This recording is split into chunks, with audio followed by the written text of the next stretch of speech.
Hola a todos y todas, nos encontramos en una nueva edición de nuestro ciclo de entrevistas Diálogos para Igualar, que se enmarcan en los 40 años de democracia. Hoy contamos con la presencia de Juan Manuel Abal Medina. Él es doctor en ciencia política, docente titular de la Universidad de Buenos Aires e investigador independiente del CONICET. Así que bueno, en primer lugar agradecerte, Juan Manuel, por tomarte el tiempo, por viajar a Rosario, para que bueno, podamos realizar este encuentro. Así que bueno, en primer lugar agradecerte. No, muchas gracias. Bien, en primer lugar quisiera partir para que vayamos dialogando un poco.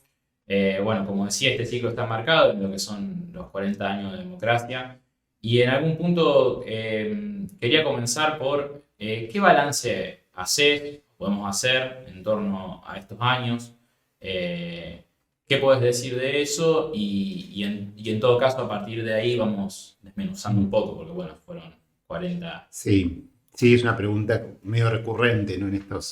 Cuando se acerca este aniversario y me piden varias colaboraciones y un poco, uno tiene un sabor agridulce, ¿no? Un sabor agridulce, casi como uno puede pensar, ¿no? En un vaso medio lleno, medio vacío, en el que por un lado logramos justamente esos 40 años de democracia, que no es poco, que en 40 años logramos, por ejemplo, juzgar a los responsables del terrorismo de Estado, que los principales genocidas murieron en prisión y varios siguen en prisión, que hubo un gran consenso democrático para sostener cuando hubo crisis profundas, ¿no? De Semana Santa, ya en los primeros 80, cuando el peronismo fue en masa a bancarlo a Alfonsín frente a los carapintadas, pasando por la crisis del 2001, que la política pudo construir un gobierno de unidad, y siguiendo hasta épocas recientes, los primeros tiempos de la pandemia, ¿no? Cuando nadie sabía qué iba a pasar con la pandemia y hubo un consenso muy grande para enfrentar eso en los primeros meses.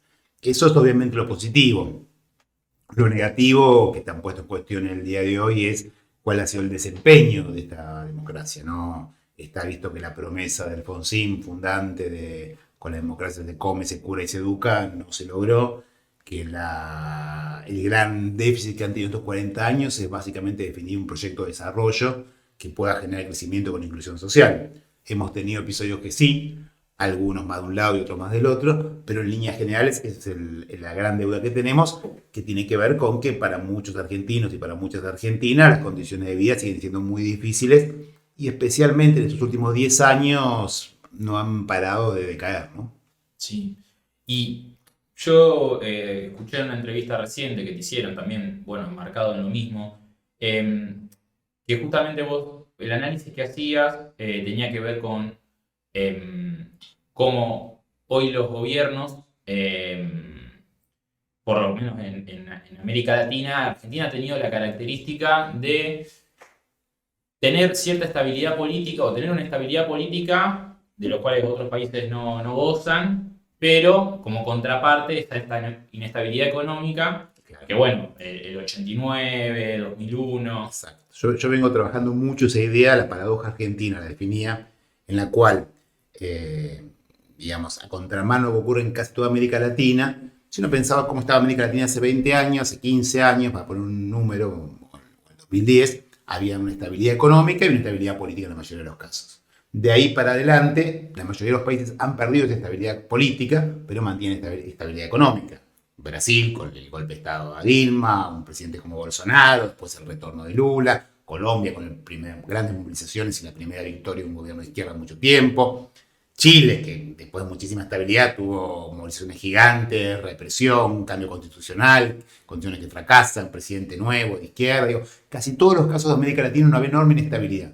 Enorme estabilidad política creciente que se acompaña por una clara estabilidad en lo macroeconómico. Inflación, déficit, etcétera, todo más o menos lo mismo. El caso argentino era hasta hasta el 13 de agosto, la contracara, en el cual la economía está cada vez más inestable, lo que vemos todos los días en el dólar, inflación, precios, etcétera, etcétera, etcétera, con las consecuencias que eso tiene sobre lo social, pobreza, miseria, etcétera, a la par de que la política estaba muy estable.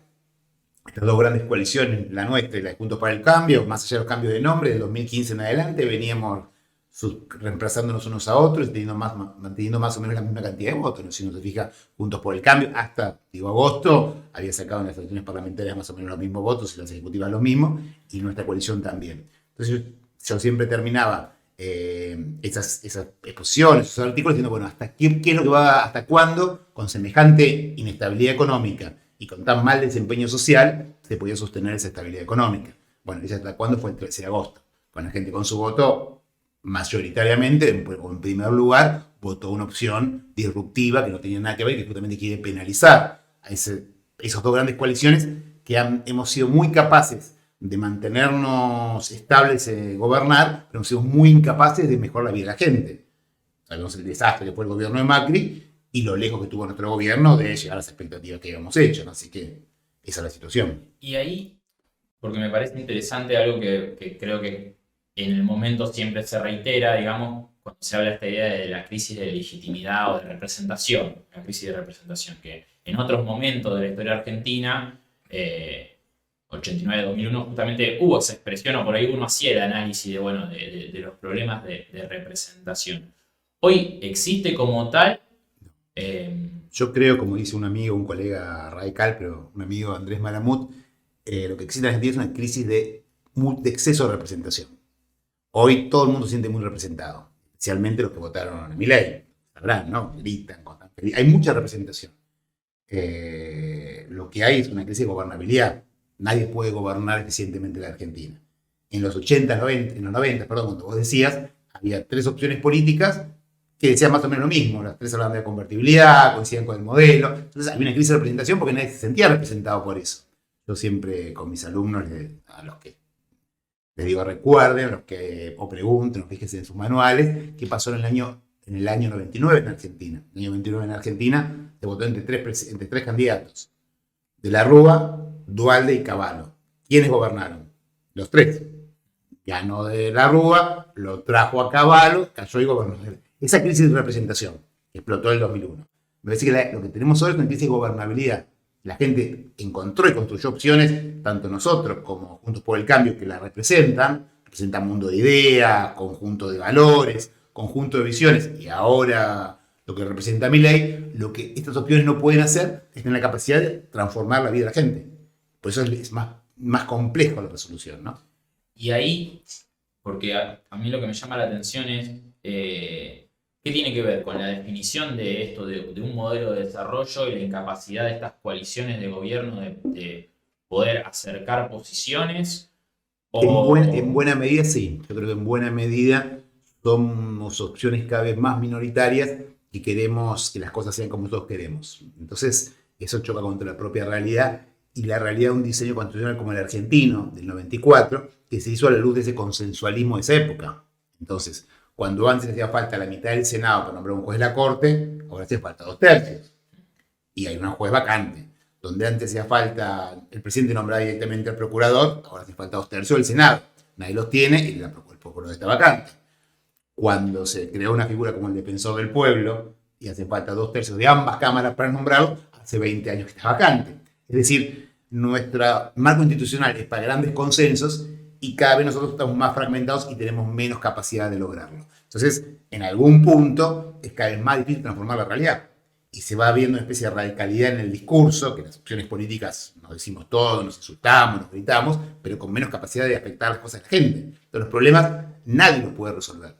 Y lamentablemente lo que uno ve es que, salvo que ahora en octubre o en noviembre, se toma el único camino que yo creo lógico, que es frente a este nivel de magnitud, lo que propone Sergio Massa, que es un gobierno uninacional, es la única herramienta que puede transformar algo. Además, están destinadas al fracaso, como fueron las anteriores, o peor, porque todavía son minoritarias. Estamos hablando de opciones del 30%. Ya no son el 40 y tanto de Macri o el 40 y tanto, casi 50 nuestro. Es interesante lo que decís porque si uno, en esto de que necesariamente lo que suceda post elecciones demanda pensar nuevos acuerdos o pensar nuevas formas de ordenar la política en la Argentina, más que nada porque también uno puede observar, o por ejemplo, algo que me pareció interesante de los debates, del debate que se realizó, es que, por ejemplo, no fue nombrada Cristina Fernández a lo largo del... Si bien sí kirchnerismo, no así Cristina, Y por otro lado, Macri fue solo una mención que realizó Sergio Massa. Y ahí, como digo, estas coaliciones que ordenaron por ahí la disputa política de estos últimos 15 años de fuerte polarización, que ahí es donde me parece también interesante esto de una polarización que canaliza, que canaliza el sistema porque no se observan niveles de violencia políticos sacando, digamos, lo que pasó con la vicepresidenta, el atentado a la vicepresidenta. Previo a eso, digamos, esto ya es más cercano a estas fechas, pero previo a eso no se observaban esos niveles. ¿Cómo qué ves ahí de esa situación en torno a esas coaliciones? Digamos? Y justamente ese nivel de polarización, yo llamo que es una gran polarización improductiva, ¿no? La que se hicimos entre el kirchnerismo, antikirchnerismo, macrismo, antimacrismo, se construyó una polarización que nosotros los politólogos llamamos afectiva. O sea, junto con la vieja polarización ideológica, programática que siempre hubo en Argentina, discusiones entre modelo de país, políticas públicas, acciones, se sumó una otra polarización que llamamos afectiva en el sentido de ellos contra nosotros, los buenos contra los malos, más moralizante, en la cual ya no es importante lo que cada uno proponga o diga, sino quién lo diga. Lo mismo que dice uno, si lo dice el otro es terrible, y si lo dice uno está muy bien. Esa polarización afectiva es muy contradictoria para la democracia, porque lo que hace es impedir la base de la democracia, que es aceptar al otro como un actor legítimo, que puede estar profundamente equivocado, que puede decir enormes disparates, pero tiene derecho a decirlo. Si yo creo que el otro es el malo, el violento, el criminal, el ladrón, no hay espacio para la política. Ese juego, que es muy cómodo para los que hacemos política en los medios de comunicación, porque cuando me acusan a mí yo digo, no, pero Macri, y cuando ellos dicen, ustedes se robaron medio PBI y nos tiramos insultos mutuamente, que es muy sencillo, muy útil, muy cómodo en los medios de comunicación, te impide gestionar. Porque después para gestionar tenés que generar consensos, más en sociedades fragmentadas. Y ninguno de nosotros, ni ellos, lograron generar los consensos. Con lo cual, no es tan raro que aparezca una opción que polariza la polarización, como es la de Milei, que se son toda la casta, y que por afuera termine generando un lío enorme en todo el sistema, porque ninguno de nosotros fue capaz de poder solucionarlo, ¿no? Y ahí, bueno, aprovechando que vos mencionás esto del surgimiento de esta polarización que polariza con la vieja disputa.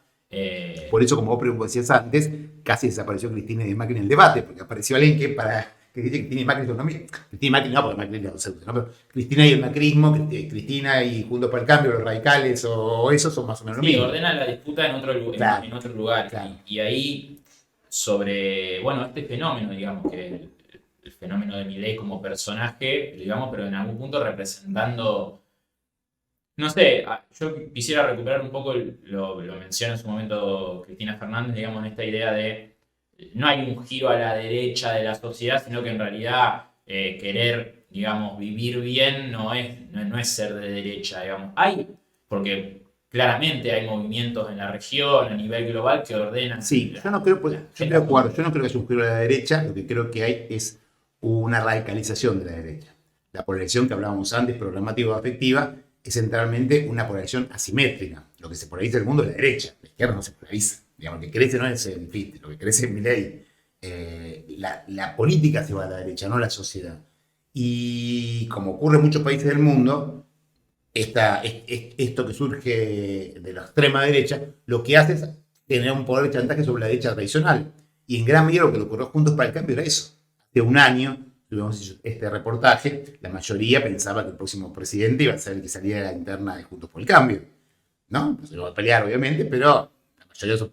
¿Qué pasó? Estos dos, Juntos por el Cambio, se dedicó a intentar seducir a Milei. Entonces, de alguna manera, lo legitimaron y le dieron fuerza y le tomaron sus ideas.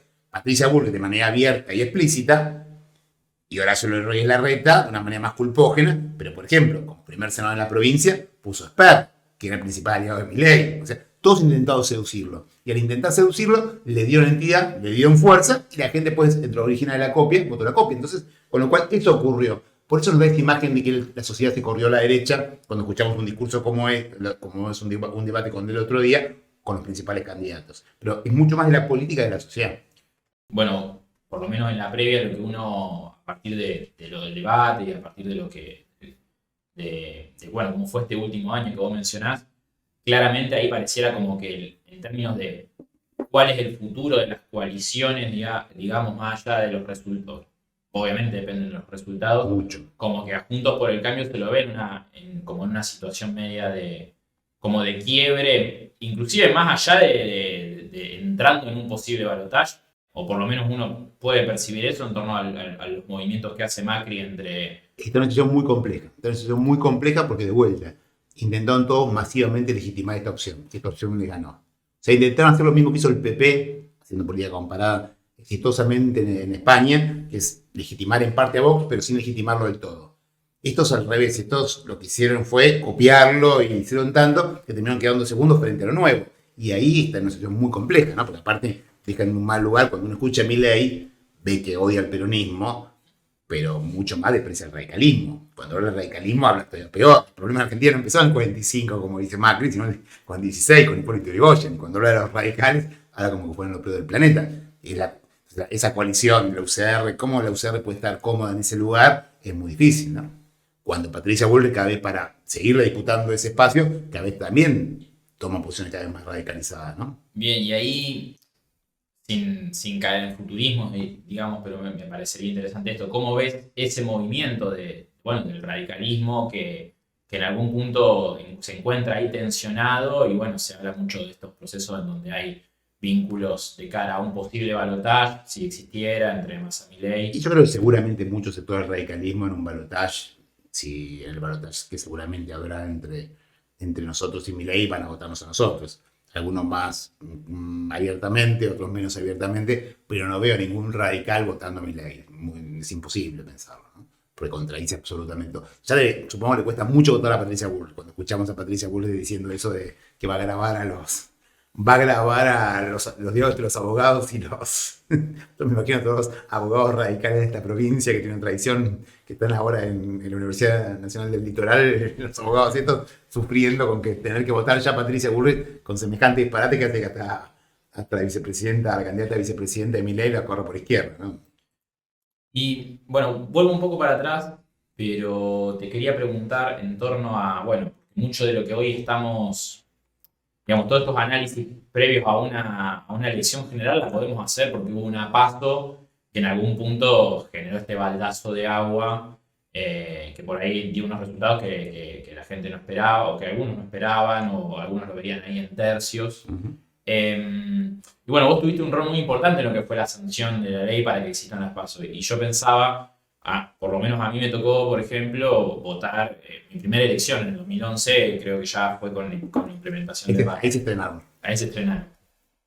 Y entonces también pensaba, bueno, por ejemplo, en la provincia de Santa Fe fue todo un proceso desde julio, un mes detrás de otro, por cómo quedó el cronograma electoral, la gente yendo a votar todos los meses y como que está esa cuestión de los jóvenes, por ejemplo, de no terminar de entender que esto de ir a votar tantas veces. Entonces, mi pregunta iba más por un lado, por ese lado de, bueno, ¿qué significó la PASO en su momento? ¿Qué cambió?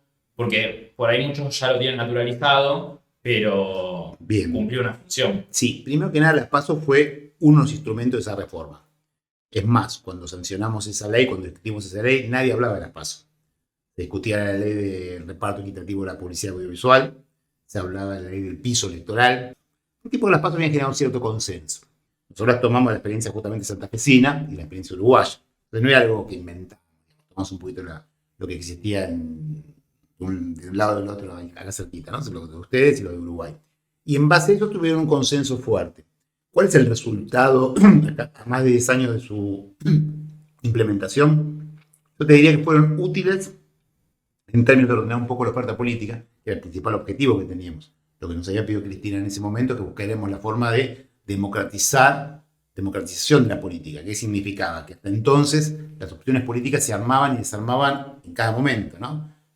Aparecía un actor con un lado, mañana con el otro, Lucero iba con Labaña, la siguiente iba Alfonsín con Narváez, al siguiente de socialismo iba en un lado y en el otro. Ese cambalache que había, que nosotros estábamos más ordenados simplemente porque estábamos en el gobierno, ¿no? Si estaríamos en el gobierno, está igual de desordenados. Ese gran desorden que había, se tenía que ordenar.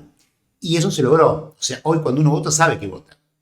Sabe muy claramente que vota. Nadie que vota a Milei cree que esté votando a un gobierno peronista, ni nadie que vota a Massa cree que está votando Juntos por el Cambio. Hoy eso se ha logrado. O al FIT, sabe que está votando al FIT, o a Schiaretti, sabe que está votando a Schiaretti. O sea, esta confusión que le privaba al sistema funcionar democráticamente y que generaba problemas de representación, ahora no está, ahora lo permite. O sea, ha logrado ese orden.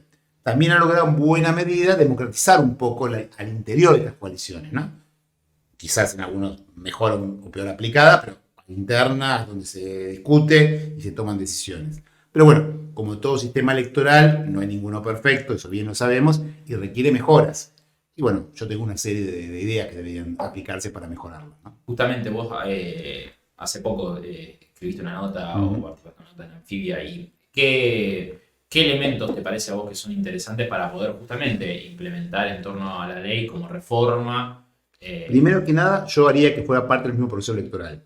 Este tiempo que hay entre agosto y octubre es excesivo, complica la gobernabilidad, complica absolutamente todo.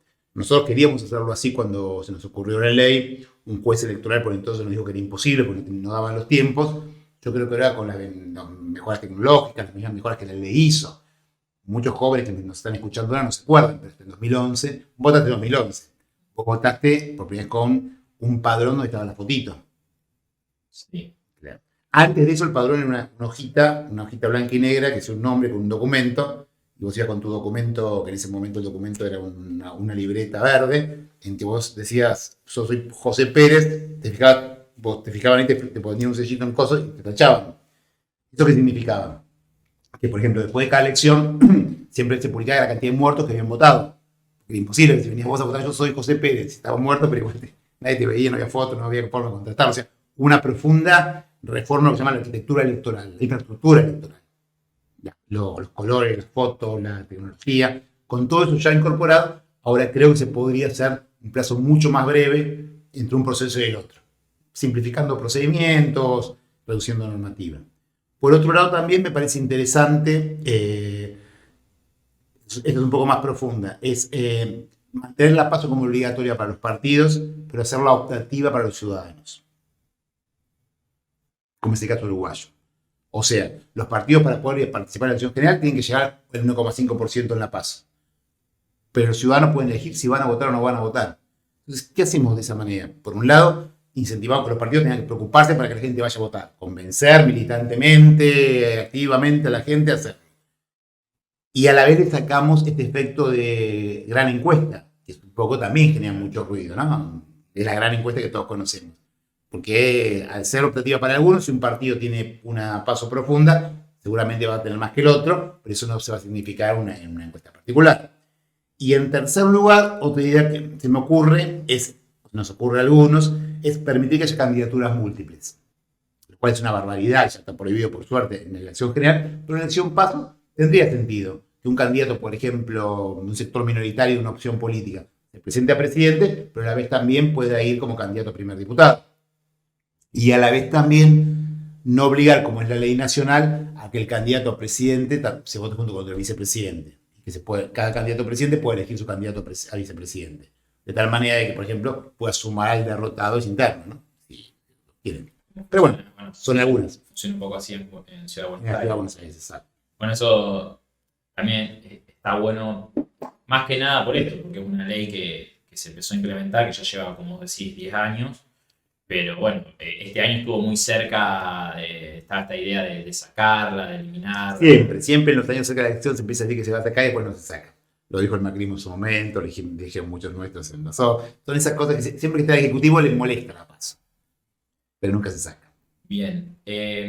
Bueno, estamos a pocos días de esta elección general y si bien vos ya estuviste ahí incorporando algunas ideas, algunas líneas, preguntarte como, bueno, concretamente qué esperás, si se puede pasar cualquier cosa como uno analiza o hay algunos datos concretos. A ver, yo tengo mucha expectativa en la candidatura de Sergio. Sergio es un candidato, bueno, no es porque sea nuestro candidato, pero pues basta verlo más o menos en los debates para saber que es mucho más que los otros candidatos en términos de experiencia, formación, compromiso, conocimiento, funcionamiento del Estado.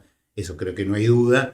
Y a lo cual le suma lo que para mí es lo más importante, que es esta proclama que está siendo fuerte de un gobierno de unidad nacional. A mí, independientemente de cualquier juicio de valor, me cuesta entender cómo van a gobernar Milei o Juntos por el Cambio con el discurso que están teniendo. Si es un discurso somos solo nosotros y los restos son todos malos, feos, horribles. ¿Cómo van a sacar una ley? ¿Cómo van a aprobar una reforma? me parece que es una radicalización discursiva que les impide después cualquier capacidad de gobierno. Y con el nivel de problema que tiene la economía argentina, digo, polarización en muchos lugares del mundo, pero con economías más estables. ¿No? Usted dice, no, Trump en Estados Unidos, sí, pero Estados Unidos. O Brasil, y es Brasil. Con el nivel de quilombo que es la economía argentina, cualquier, por ejemplo, arreglar el tema inflacionario en cualquier país del mundo significó acuerdos, grandes acuerdos. Y los mismos candidatos, los dos, salvo Sergio, los dos candidatos son antiacuerdo, que me expliquen cómo van, por ejemplo, a mejorarle, cómo van a arreglar la inflación. Solo con decir que van a dolarizar, ¿quién le vota esa dolarización? ¿Dónde la va a poder aprobar? Me parece que no tiene ningún sentido. Y por más que sea difícil, porque hay mucha gente que está enojada con nosotros y tiene razón para estar enojada. Lo digo siempre eso. No hay que enojarse con los enojados porque los enojados tienen razón. Sobre todo los más jóvenes que vivieron los últimos 10, 8 años de su vida, que las cosas que ocurrieron no fueron excesivamente buenas. No hay que enojarse con ellos, pero sí explicarles que ahora hay una opción concreta de poder vivir mejor. Y que las otras opciones, lejos de mejorarle su vida, lo que van a hacer es empeorársela, ¿no? Bueno, te quiero agradecer por haber tomado el tiempo y bueno, me pareció muy interesante que quedaron cosas. Fuimos medio abuelo de pájaro por distintos temas, pero quedó todo bastante claro. Así que bueno, agradecerte una vez más, Juan Manuel, por haber venido. No, muy buena entrevista, muy profunda entrevista y muy contento de estar acá con ustedes. La fundación que se llama Igualar, y la igualdad es la base de la democracia, ¿no? Siempre recordando a mi maestro, mi gran maestro Guillermo O'Donnell, siempre decía que la democracia es esa cosa profundamente subversiva, ¿no? Que a veces uno no lo piensa, ¿no? Pero, ¿qué es la democracia? La democracia es pensar que en una dimensión de nuestra vida somos todos y todas iguales. Una sociedad profundamente desigualitaria. Una sociedad que, por razones económicas, culturales, intelectuales, deportivas, jugar al fútbol, todos somos profundamente desiguales. Hay una sola dimensión en que todos y todas valemos lo mismo. La dimensión que el último compañero que está ahora trabajando en alguna parte de la Argentina tiene el mismo derecho para votar que Roca o que Mañeto. Ese voto vale lo mismo. A veces nos cuesta pensar eso. Lo damos muy por sabido, lo damos por sentido común. Pero es muy profundo esto. Aceptamos que en esa dimensión todos y todas valemos lo mismo. Ese es el carácter subversivo de la democracia, esa igualdad. Que obviamente por eso entra en contradicción con los demás órdenes de la vida y por eso se lleva mal, como ocurre en los últimos años, cuando hay procesos de crecimiento de la desigualdad. Cuando la desigualdad crece, la democracia funciona peor. La democracia está pensada para que haya cada vez más igualdad social. Entonces, bueno, Fundación Igualar, igualemos. Muchas gracias. A ustedes.